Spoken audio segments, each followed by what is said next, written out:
It's Levack Goz on 104.5 The Team. It is about to get interesting, as it always does when Mr. Patsos enters the room, head coach of the Siena Saints men's basketball team. Jimmy Patsos with us right now. Coach, thank you for making time. We love when you come in. No, and thank you great. for the new decoration. This is nice. Got a little new flag backdrop there, courtesy of Mike Demos, who does a great job for us. Well, listen, I walked in today, and I've never seen it before. And look, I do my best to walk the middle of the road because absolutely, you and Will Brown are both great to this show, especially. There's a big old U Albany flag hanging up. I'm like, wait a minute, Jimmy's going to walk in here for the first time on this show this season, and somebody had to hang a big old U Albany flag. And I love the flag. Don't get me wrong. But I was good. like, we need something. We need to be equal. Yeah, so we brought our Siena little flag in here. It's fine. Yeah, I like Gattuso too. I feel bad, man. Yeah. They beat Villanova, tough loss to Elon, another tough loss, and then it's tough to get them back because they were like headed to the playoffs, and they've had a tough schedule. But it was just after the Villanova win, everybody, that's the problem with coaching kids. I'm sure Gattuso said, "Hey, we have a lot of work to do." Yeah. Elon's good, Stony Brook's good. We all know James Madison's like the top 1AA program, right?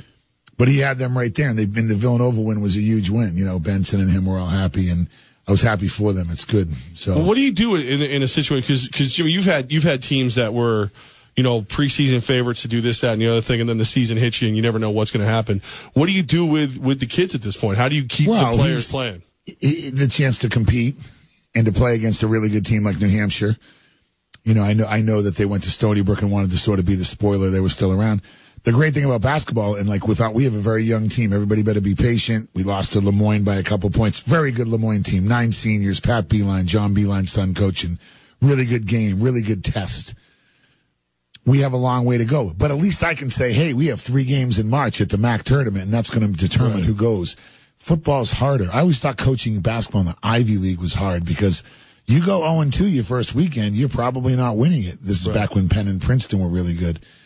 Now, Harvard's really good and Yale's done it, et cetera. But now they have a 4-team tournament. So it keeps your hope alive. Football's tough. There's no bowl for those guys. Right. But I think they'll have a chance. All the young guys want to play. And I think they're going out against New Hampshire, which would be a really good win for them, right? Right. Well, I mean, you talk about young teams. How about you? We're extremely young. Bisping's gone, Long gone, Oganyemi's gone, Marcus Wright out. I mean, you went from one of the most experienced teams in the MAC to it's Nico. Yeah, it is. It's Nico. We need Shivers to get a little healthier, but the kid Prince Aduro is going to be good. He just had a little bit of an off night. They're going to have off nights. We're going to be patient with them. And we had a really good film session today. Went over some stuff, and they have to play hard and have fun. Those are our 2 rules. But Lemoyne's really good. Okay, we played well against UMass in a scrimmage. I'm not allowed to talk about the scrimmages that are closed. Well, you lost to Lemoyne in a really good atmosphere against a really good Division II. They're like 22-8. They could go to the Final Four this year, Division II. That's good for us because we have to find out that you got to compete every day. Our young guys are pretty good. Evan Fisher, we didn't have. We need him. He's an emotional, spiritual, vocal leader. But we're going to have to get better.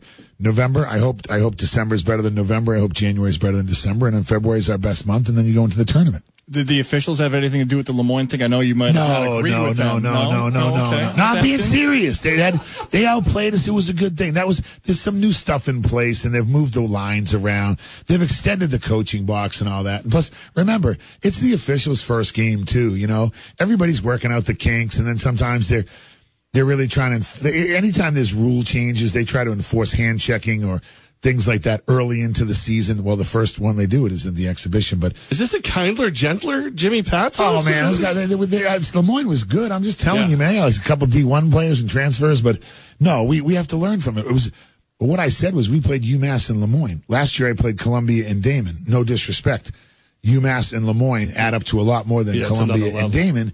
And last year we won and thought everything was okay. I wanted to play tough teams, but no, it was a great crowd and it was a good experience for our kids. But our young kids have to learn, like just because you're big bad Siena or you're wearing Under Armour and you have 25 sneakers and a nice practice gym and playing the arena doesn't mean you're walking out and beating anybody. Don't get soft. Don't get soft, but just it's they think that you have to show up for 36 to 40 minutes. I told them today, you might take a minute or two off over the course of 40 minutes, but you got to play 36 minutes at this level. This isn't the ACC where you're going to roll it out. So, it was good to learn. We have a long way to go. Nico Shivers, but we're going to be an 8, 9, 10 team, 10 player thing. It's going to be a work in progress. And we have a really tough schedule. We go to Charleston, and I would come Monday down at the Times Union Center. We play Florida Gulf Coast. NCAA team. You and I will be there. That's what, okay. Yeah, we're there for that one. Oh, good. We're going to broadcast live. So then we have to go by. And Pete Durr, my assistant's here. He's a Utica kid, and it's funny. I trust Pete's basketball knowledge better than his baseball knowledge. Yeah, because he likes the Red Sox. He's all happy with Alex Cora. We're Yankees guys, Pete. Yeah. But it's funny because Pete thought we didn't play well, and like this. He thought it was like The Sopranos. I was taking him in the woods back here to kill him. I'm like, no, I swear to God, this is where ESPN is. He's like, God, yeah. I'll do better. We'll scout better. I swear we'll get some kids. He kept coming. I'm like, no, it's back here. He was getting nervous. I saw the little sweat going down his thing. I thought you went to school in Penn Yan, New York, man. And you know what the woods is all about up in Finger Lakes. Come on. Well, that's what it is. Radio's back here. You think this is bad? Go see the mothership. There's nothing. At least there's trees back here. I was like, he's like, no, really, where are we going? I'm like, I'm not kidding. I said, I took you here before. We came to do Roger's show, but we were chatting. It's just a little darker, little out. Daylight savings is creeping. Here he comes. It is kind of creepy out there today. I'm not going to lie to you. Head coach of the Siena men's basketball team, Jimmy Patsos, with his Dunk U on Monday. Yeah, I mean, College of Charleston's picked to win their league. John D'Argenio and I share the scheduling together, and you got to have good teams come back, and good teams prepare you. Last year showed it. We had a good year. We lost a lot of close games to really good teams. Albany's a great program. This guy does a really good job. Them and Vermont are on our schedule. They're going to probably play for the title right now, I'm telling you. It's whether it's at Albany or Vermont. Yeah. Those are the top two teams in that league by a mile, in my opinion, as a coach that's been around a while. College Charleston's picked number 1. Florida Gulf Coast is picked to win their league. Hofstra's pretty good. St. Bonaventure's is picked second in the Atlantic 10 this year. They got a pro. So we're going to have to tough it out and try to find a way to win games. But I'm just worried about going to College of Charleston. It's a nice trip for the kids and go to play a really good team in a really good arena and then come home and play Florida Gulf Coast. That's our first weekend. Then Lehigh, Bucknell. Lehigh came in second last year. Bucknell won their league, went to the NCAA. But this is a little 2-game weekend, and let's see where we're at. With a younger team, does that change your style of coaching in practice? Do you have to be a little bit more aggressive, a little bit louder, or are you just kind of teaching and coaching? Teaching a little more. Yeah. And last year's team was a really veteran team. They were good. I knew they would be ready to play by the MAC. I wanted them to get ready to play a little earlier. Patient. It's funny. A lot of people said you were really quiet and calm and patient on Saturday night. You better let them go. You got to let them make some mistakes. Now you have to correct them on film. Young kids have to see more video. They have to see. Roman Penn didn't know the mistakes that were made as the point guard, and he didn't do anything on purpose. Nice kid. Just him and Kadeem have to see, like, not getting a couple feet outside the lane is different than getting inside the lane. Like, you don't see the game as well as you do when you watch video. They have to learn. Marquise, I could just say, hey, bring it over a few feet, go under the screen. Hey, we're going to flare on this play. They knew all our terms. These guys, it's all new. So we had to play a really good team and get some video. College of Charleston, tough test. Florida Gulf Coast, I mean, these guys are real. I'd come watch it, but we're going to battle them, and we're going to beat them at home because we're at home. And I'm on both games. I'm really looking forward to playing. Did you see any effect in, I don't know, whether scouting or anything else when you did the commentary for the tournament this year? I was a good thing. I was very lucky to do that. That's because I coach at Siena. They wanted a mid-major coach. They have a couple of big, Well, that you are like you're one of the best personalities. We I appreciate that because that's probably going to be my next career pretty quickly. So. I'll be right here from 6 to 9 at night. The Yankees pregame with Jimmy P. No, I can't get Brian Cashman on, and no, I don't know who the manager's going to be. I said hire CC Sabathia. Just let him pitch. Well, that way you could pay him like $6 million off to be the manager, and that would give you the money off the cap, and then another 10. Because do you think he gets that much? Who would take him out of the game 10. Though? Who would ever take him out of the game? He knows when to come out. He only pitches. Look, it give you something to do the other 4 days. He's bored. You keep Thompson, the bench coach, because they really like him, but they got to keep him. But to go back to our situation is, we're young, but you got to be patient with guys. But like, you got to just teach them a little more. And sometimes I put a lot of stuff in, and then you want to back some of it out. So we're going to find out where we're going to be at with that. But I'd come to that Florida Gulf Coast game because it's going to be fun. I'd come to all the games this year. Look, it's great. You should see the downtown arena. The Times Union Center looks great. It's beautiful. Yeah, we were just down for the Albany Capitol Center and I drove by it, and it doesn't even look like the same building anymore. No, that was great, and it connects. We had a great Coaches versus Cancer. Lizzie Hunter does a great job. We raised the most money ever. I just want everyone to be happy. That was the theme that night. I just want everyone to be happy. And what happens is you realize that Texas and Vegas and all these things, and I talked to our team about that, you got to put it in perspective. If you miss a jump shot, just run back on D. If you share the ball and get open shots, you'll be close. You'll be in it. You can't do it all yourself. But, like, what's going on out there in the world right now is really putting it in perspective. And Coaches versus Cancer was super successful because a bunch of Siena people went, a bunch of Albany went. We all get along for that night, just for that night. Right. But that's it. But you get along 364. I like people. I'm a happy person, including with referees. I'm a happy guy, and I like everybody. And when the game's over, it's over. But we live in a sensitive world, and we're learning to be a little more tolerant of different people that are really, including our players that are. A lot of people are focused on themselves so much with the phones and ego, and I don't like. Our players only watch the top 5 guys in the NBA, and I'm like, how do you not watch? Like, because I like the Celtics, right? And they're doing really good with tees. I'll jump around. I've gone to some Celtics practices and stuff like that. Like, how do you not watch these other 3, 4, 5, 6, and 7, 8 guys? Well, it's kind of that. But back to the Coaches versus Cancer, that building's unbelievable. They're now getting the NCAA. That building's connecting to the new Times Union Center building with the new video boards out front. It's really coming together down there, and I'm really lucky that that's our home. But the TNT CBS thing, it was fun to do it. There's a lot of prep work. It's like the old days. I said to somebody, it's like Mary Tyler Moore or Lou Grant or something in terms of the old 70s shows. You go in, and there's 30 support staff there. Right. There's the offensive guy, the defensive guy, the Pac-10 guy, the Big East guy. There's the girl with the telestrator. In other words, you can just go to them and ask for information on your games. Really? No, yes, I'm not kidding. I went to the production meetings at 1 p.m. We didn't go on until 5. I was both days. I got there early. Was really nervous, wanted to learn. The production meeting has 20 people in it because it's TNT and it's Turner. It's down there in Atlanta. They have a lot of, we're all, you guys are in the business. It's going down. It's going more remote. You do your own research. They had research assistants, and they do it all year for the NBA. So you hit topics, and I can use the earpiece, because I've been fortunate to do a lot of media up here, which trained me. Also, the good news was they said, here's the earpiece. It's like having someone else in your head, and I'm like, well, I usually have 3 people there anyway, so this is no problem. We're down to 2? Oh, good. So, but it was really the most important reason I was picked for that, and this is all joking aside, was because I was the Siena basketball coach. They know Siena's a national name, a great brand. And they did want to have a mid-major guy that said, hey, you played Iona, or Bucknell, or College of Charleston, or you've played in these games where you're not going to really win a money game, and how hard is it to prep for those games? Because everybody knows the biggies. I had Duke, Seth Davis, Auburn there. But they wanted but Siena basketball was the reason that they picked me over a few other people because they thought that was a household name. And I said, thanks to Mike Dean, et cetera, starting over, it is. They talked about Hewitt because they were in Georgia. They talked, of course, about Fran, and all that, and Louis Orr. But they know Rob Lanier from, assistant for Texas. It's like a household name, Siena basketball, in Atlanta, and that's because of the brand and the school and how well we do marketing. So I'm very lucky and grateful to be part of that. Now, Coach, you said something. Can you hang out for a commercial break? I stay as long as you want. That could get dangerous for you. You said something about coaching in this new world. I got to ask you a question about the Mets' new manager next. It's Levack and Goz on 104.5 The Team. Very cool Monday. What's that? Coming after? I'm going to work for you. We got first of many Mondays we get to hang out with head coach from Siena, Jimmy Patsos, and you said earlier that you have to get used to when you're, now these kids these days with the way they pay attention to sports and everything else, you got to be different. The Mets bring out Mickey Callaway, and his Ole Miss grad. Yeah, and he comes out and he goes, every player is special, and I'm going to let them know that each one's an individual, and like it was he. If he had changed sweaters like Mr. Rogers' Neighborhood, I would have been less like it was that like kumbaya. I love everybody.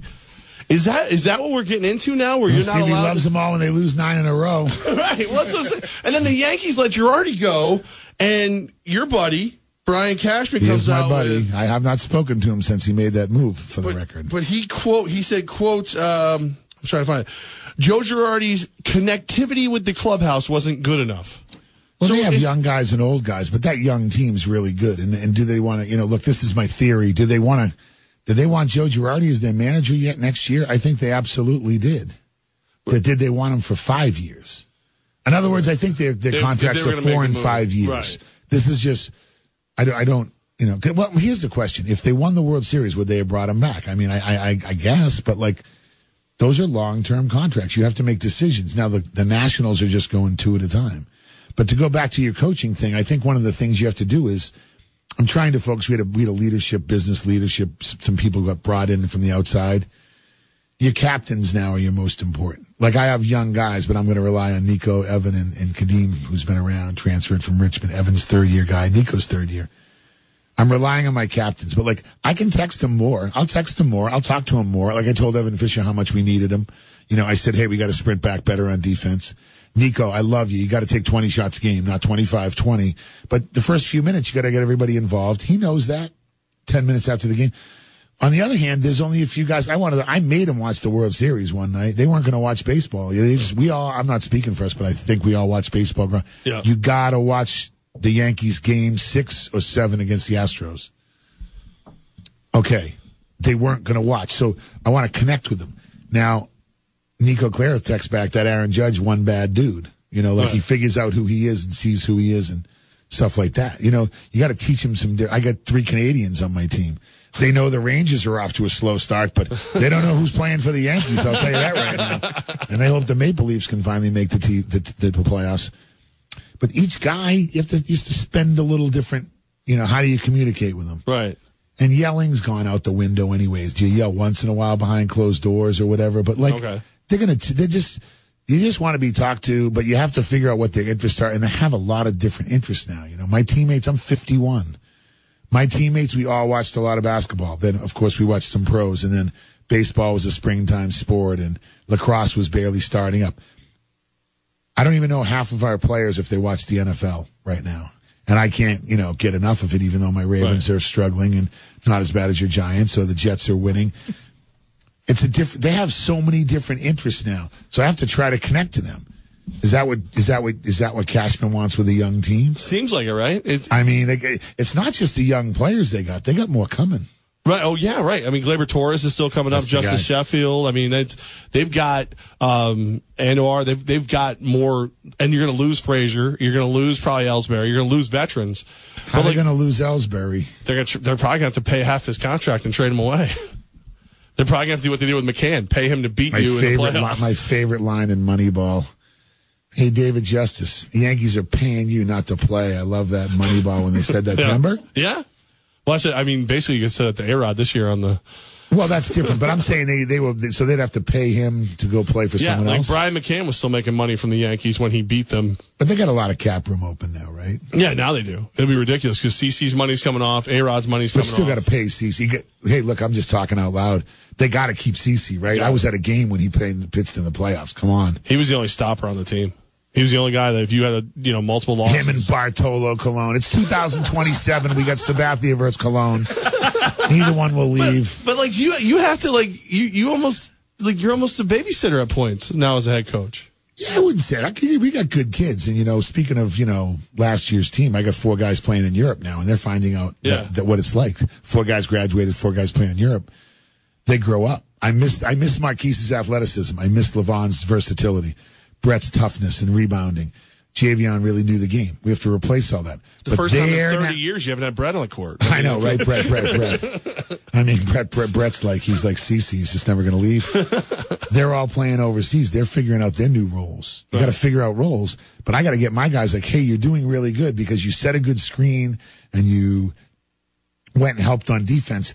You got to communicate with these young kids that that's a good job because they've just been told if you're not making a fadeaway 3 for a game winner, you're not any good. If you didn't take the game-winning shot, in a fadeaway and one, and then Steph Curry hugs you, you're not a good player. I'm like, come on. So you re-educate him. Yeah. But we're patient and got a good strength coach, got a good trainer, stuff like that. They're all part. See, in other words, our family is the 4 coaches.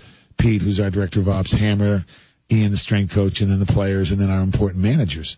So there's 23 people, and I have to talk to about 15 of them every day. So you got to switch how you do it. Right. And that's why baseball is even bigger. Can he do it? But you also have to tell guys you're not playing today. Or you got to tell Ellsbury you might be making 22 million, but I need you as a pinch hitter and you better have a good attitude towards it. And you got to make them believe that that's what's best for the team.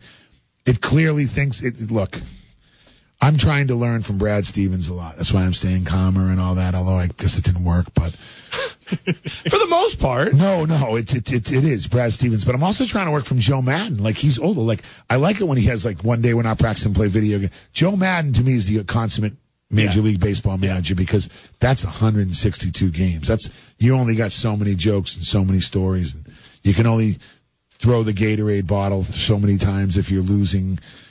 So Stevens is a tactician. I like his demeanor too. I went to several practices with them. Abe Woldeslassie, my assistant, knows their assistant, etc. Gotten to know Brad Stevens, text once in a while. But Joe Madden, how you keep it fun every day, but it is time for business. But I still got to take you out. And if you say, no, I want to pitch the 9th after you pitch the 8th, you still have to say that word that they just no, you have to come out. The answer is, I appreciate your input, but you still have to say no to them. You don't have to say that's a dumb answer or use a curse word. You just say no, appreciate your input, but you're coming out of the 9th. Right. And I think Madden does that the best while keeping it fun. So I'm trying to learn from these other coaches. Gene Patsos with us now. I might be pulling a grenade pin right now, but are the Knicks better without Carmelo Anthony? No, why do you do that? No, because he knows Melo. I know he knows Melo. Look, we all miss Melo. We'll see what the real thing. Look, are they sharing the ball better, and are they a little more defensive minded? Jared Jack. I recruited Jared Jack in high school. Really? Dude, he's from 2 minutes from College Park. We weren't sure. We took this other guy, and we won the ACC with John Gilchrist, but he was at right down St. Vincent Pallotti, right down the road. Jared Jack, they put him in. Here's the thing, and that's why we have a young team, but we have to play some seniors too. I mean, some, Kadeem and some veterans. Jared Jack knows all the plays, because I heard that was an issue. They didn't know the plays. He knows the other team's plays. He knows when to go hard and when to not go hard, and he knows what nights he should probably. I'm not saying he goes out. I don't know that. He's just a consummate pro. Right. Therefore, you have a chance to win.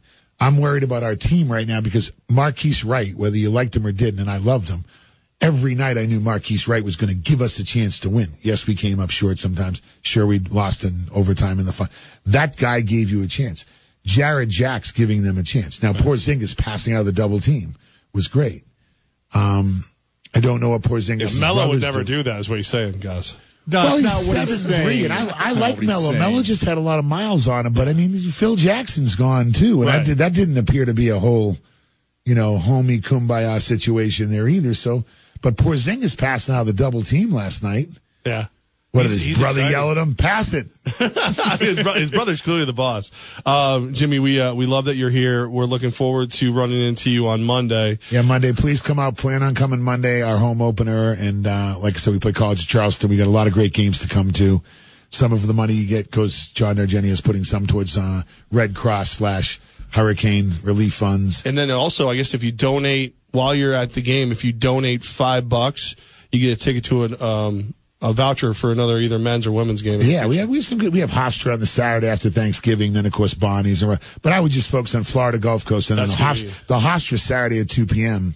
after Thanksgiving. Come on, by day 3 you don't want to be around your family anymore. Come out and just check out the new arena. But we got a fun team. We got a young team. But it's going to be patience. And I don't know where we're going to end up early, but. We'll be good by the end of the year, but I'm really glad I get to come see you guys. What you guys did in the tournament last year, I mean, now the pressure's on. I mean, you guys. No, we got to keep, look, that's why you got to get better. You learned that last year. Can I just ask one question? Is Carson Wentz as good as we think he is? He looks good. I don't think Is he better than the Cleveland Browns thought he was? Because they didn't pick him, did they? I think that's why he's good, is the Cleveland Browns didn't pick him. Really? You think that could have hurt him? I think so. Going there? I think so. I mean, are they going to win it? Just because it is still football. I like football. Man, if it's Patriots, Eagles in the Super Bowl, I wouldn't be shocked. I wouldn't be shocked. Because wasn't it once them before? That was it before, right? Yeah. And it was a 4-point spread and the Pats won by 4. I don't know what you're talking about. Goodbye. I'm just saying Vegas. And there he goes. We're going to see him next Monday. And if Ryan Cashman texts you or calls, can you let us know? Text Levack Goz Cashman. He's not texting me until after they're hired. And Pete, say hello, Pete. Yeah, poor Pete's been over here. Happy to be here. So happy the Red Sox have a new manager. Don't worry, Pete. At some point, he won't want to talk to me, and you'll do the whole thing. Guys, thank you so much. Appreciate it, Coach. We got Top 5 of 5 coming up next.